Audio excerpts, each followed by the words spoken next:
Gusto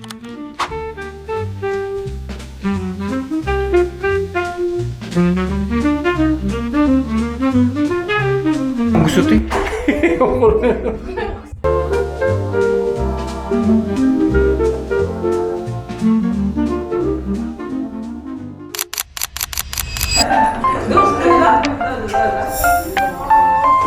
Ah, よろしくお願いします。お願いします。あ、すいません、よろしくお願いします。すみません、山田本日佐本と申します。お願いいたします。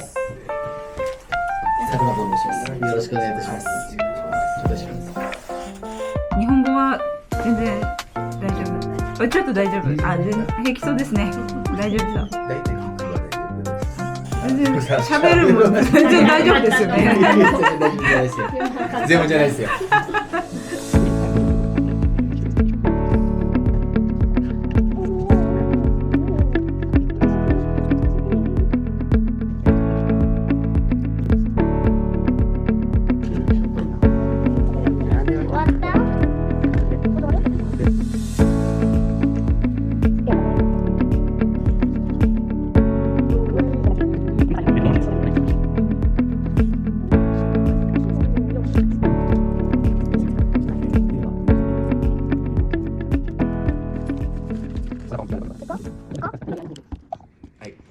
ご説明させていただきます。まずこちら最長30年長期保証のご案内というところなんですけど、 About sa kung i-extend naman po yung insurance to 30 years. Halos lahat ng housemaker po sa Japan, 10 years po yung warranty nila sa foundation ng bahay, pillars ng bahay, tsaka rooftop po ng bahay. So bago po maging 10 taon, yung pagtira niyo po sa bahay, may tatawag po sa inyo or may magpapadala po ng mail na kung gusto niyo mag-extend ng warranty po. So bago po nila i-extend yung warranty, kailangan nyo po muna magpa-maintenance. So yung maintenance fee po, 25,000. Kapag nagpa-maintenance po kayo, tsaka nyo po ma-extend yung warranty. After 10 years, hindi po kasi natin alam kung ano na po yung nangyari sa bahay nyo. Pwedeng na mag-start na po matuklap yung pintura, pero hindi naman po natin sure. Tapos yung foundation nyo, baka may magkaroon ng konting cracks. Depende po sa condition ng bahay nyo, yung magiging presyo po ng pag-extend ng warranty po. Mag-maintenance po ng bahay nyo, yung mag-check kung magkano po yung magiging cost for extended warranty po. Ito naman po yung about sa service nila. Sa unang 6 months, 1 year, tsaka 2 years, may libreng maintenance po. Check po nila yung loob ng bahay nyo, yung rooftop, tsaka yung sa foundation, sa ilalim po. Tapos yung labas po, kung may nag-crack sa concrete nyo, sa fence nyo, kung ano man po. So ito yung about sa after service, sir. Diyan nyo po malalaman kung ano po yung pasok sa warranty, tsaka yung hindi po pasok sa warranty. Yung nasa taas po na 10 to 30 years, ayun po yung na-extend na warranty.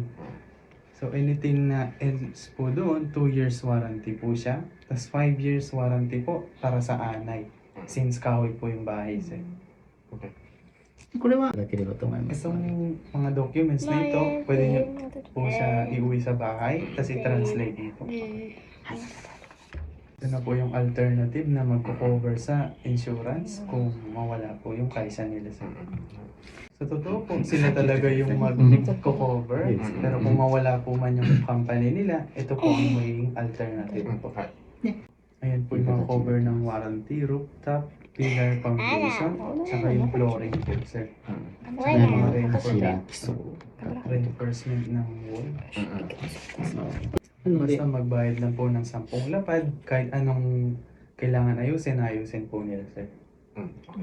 So, bago po maging 10 years old yung bahay nyo, may plan po kayo na ibenta, yung natitirang warranty po, ipapas nyo na lang po sa next owner. Pero wala po kayong babayaran, sir. About po yan sa lupa nyo, sir. Tinesting po nila kung hindi naman magkakaroon ng sinkhole o kaya lalambot yung lupa tas lulubog. Kaya nilagyan po nila ng concrete na parang reinforcement para hindi po siya lumubog. Ayan po yung warranty niya rin po, sir.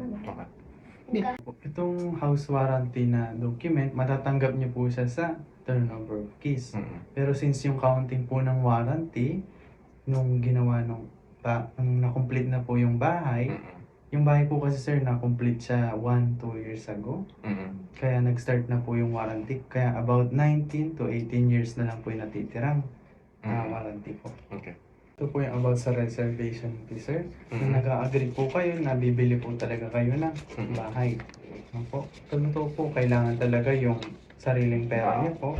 Kasi kung hindi po, kasi para ma-prevent yung cancellation po, kaya kayo maglalabas ng sanjumang na reservation fee, sir. Okay. Yung attorney of letter po, yung nasa pinaka-right side po, ayun po yung na nag-agree kayo na i-register ng judicial scrivener yung title para maging pangalan niyo po. Since bago po yung bahay, kailangan po gawin yan. Kasi kung wala pong ganyan, ang mangyayari parang parang pre-owned house po yung mangyayari. So since bago po siya, kailangan niyo po mag-sign, sir. Okay. Ang attorney of letter na yan, sir, about yan, kung hindi kayo agad-agad makakalipat sa bagong bahay, tapos kailangan nyo po munang tumira sa previous na, sa ngayon, na bahay nyo, kailangan po magsulat. Pero kung hindi naman po, okay lang naman, sir, sa numama, hindi lang po natin lalagyan ng date para hindi po siya magamit po. Okay. About sa solar panel na po. Hindi po kasi namin masyado about sa solar panel. でも Okay po. So yung tirang kuryente, hindi nyo po pwedeng ibenta. Hindi nyo rin po pwedeng i-keep. Ano po? So dalawang kontrata po siya sa sharing energy contract tsaka sa Tokyo Denryu po. Opo. Kung sa umaga po, kung ano man yung na-produce ng solar panel, doon po tayo sa Tokyo Denryu po. Sa mas makakamura po kayo. Pero kung hindi po makagawa ng electricity yung solar panel, bibili po kayo ng kuryente sa Tokyo Denryu po. Sa normal po sir, yung price ng kuryente sa Tokyo Denryu po is 33.55 yen po. Pero since na naka-contract po kayo sa kanila, magiging 22 yen per kilowatt na lang po siya, sir. Yung nakita niyo po 22 yen, sir, 15 years po siya. So after 15 years po, doon na po mapapasa inyo yung solar panel. Tapos pwede nyo na po ibenta yung kuryente. このサービスはなくならない。 Wala naman pong monthly payment para sa solar panel. Kung ano po yung na-produce ng solar panel, 22 yen per kilowatt hour sa. Pero kung sa gabi na po, mas kailangan nyo bumili ng kuryente, dito po tayo sa Tokyo Denryu po, sir. After 15 years, kayo na po yung may-ari ng solar panel. So kung ano po yung na-produce ng solar panel, libre po yun. Tapos kung ano man po yung sumobra, pwede nyo ibenta sa Tokyo Denryu po, tapos magiging pera po siya na ipapasok sa bangko nyo po. なんかあれば言ってください。わかりました。ありがとう。ね、もうちょっとだよ。まだね、ゆっくり。